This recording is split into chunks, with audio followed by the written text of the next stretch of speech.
This is our John Deere 2840, and today we're going to be cleaning the engine and working on the fuel tank and the temperature gauge.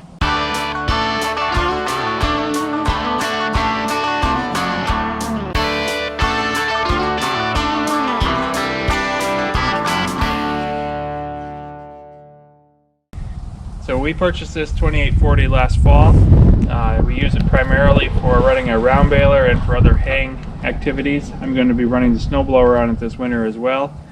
When we purchased it, we didn't realize the fuel tank has lots of corrosion in it and rust, which is plugging the fuel filter frequently, and also the fuel gauge does not work. We also discovered that the thermostat does not work, which isn't ideal. So in order to prep it for working on it, we're going to pressure wash out the engine today and get it ready for working on later this winter. So to take off the hood on most of these 40 series John Deeres, there's two bolts here and typically a bolt underneath here, so we're assuming that's what it is. Dane's going to go ahead and take those bolts out. And so a bolt up in here.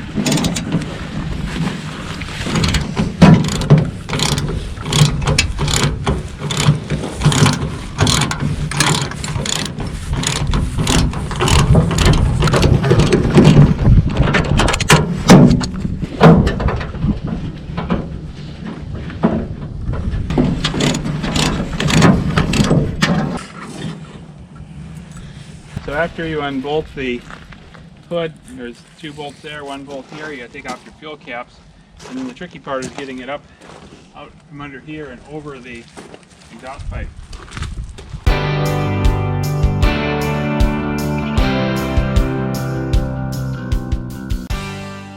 Alright, now we have the hood off. Important thing is to put your caps back on, your fuel tank and your radiator after you get the hood off. As you can see, there's lots of buildup on the engine in there, and I thought it'd be good to go ahead and clean all this off and get the radiator cleaned out and the fuel tank cleaned off before we work on it. So we're going to get some degreaser and spray it down next. So we're going to go ahead and put degreaser on all of these areas that are greased up.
So after washing the tractor and letting it dry, we've got it inside today, and we're going to work on replacing the temperature sender so that the thermostat works properly on the gauge. Also, we're going to just show how we've cleaned it up after power washing it here. We mentioned how we're getting a lot of corrosion in the fuel system, and you can see in the bottom of the fuel filter here in the glass part how it's all full of sediment, and this is a relatively new fuel filter. Also in the glass bowl of the fuel pump here, you can see all the junk. Our symptom at first was that the fuel gauge was not working, and you can see someone in the past has put a new wire running to the fuel gauge and bypassed the original wire, but the gauge, or the sender for the fuel tank has not been replaced. Before we power washed it, the tractor was completely caked with grease and gunk down in here. There still is a little bit remaining, but it's mostly improved, so now we can see what's going on. We'll do a second video on the removing and sealing the fuel tank. Today we're going to focus mainly on the getting the temperature sender and the gauge working properly. On this side of the tractor, you can see again how we were able to get it fairly cleaned out in here. I did find that we have a small fuel leak on this return right here because there's a crack in this here. We'll have to look in having that fixed when we have the fuel tank out. But today we're going to be working on the temperature sender, which is right back in here. This whole area was just totally caked in grease before we washed it, and you couldn't find anything, which is what prompted washing it. It just needed to be done anyways. You can see there's still some grease in there. But right back in there, this is the temperature sender right here.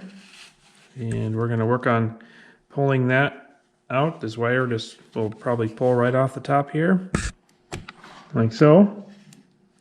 And then a socket will go on there and we can take that out. One of the things that will happen is, if you notice, the temperature sender is much lower than the top of the radiator. So my suspicion is that as soon as I take out that sender, that we're going to have coolant coming out here. So we're going to have to do it quickly and have something underneath to catch the coolant as it comes out. For a replacement part, we're using this aftermarket temp sender. It already has sealant on it that will allow us to put it in, an anti-seize and sealant on it. We've been getting ready over here by trying to clean all the debris around it away, loose debris, so that when we take it out and we go to put the new one in, we don't knock some of that debris that's left in the hole. So now we'll loosen it up. It takes a 7/8 socket. See if we can get it to loosen a little bit more.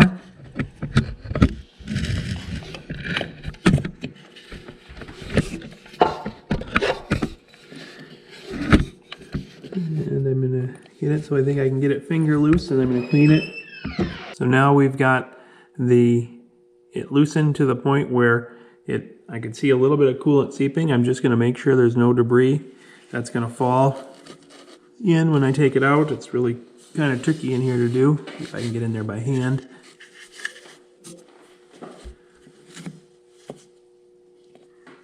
You can see, got it hand tight, hand loose now. And what we're going to do, you can see a little bit of coolant starting to seep there, as I'm going to pull it out and put the new one in.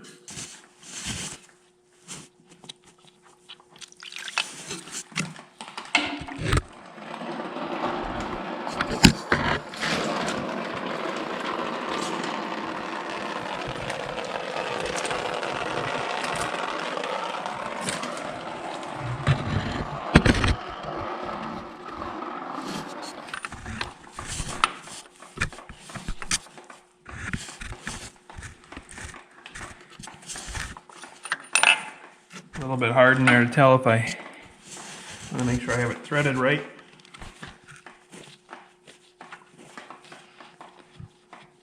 Yep, it's in threads right.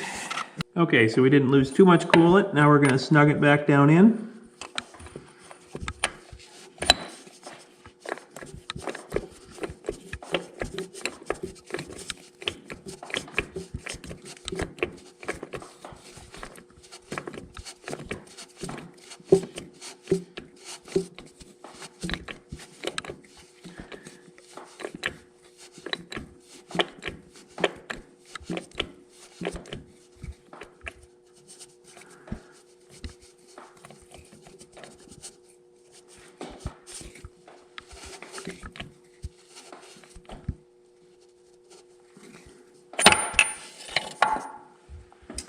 And then hook the wire back up.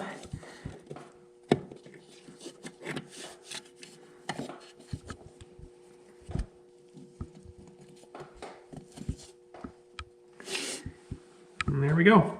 Now we'll start it up, back it outside and let it run for a while and see if we get a reading on the temperature gauge.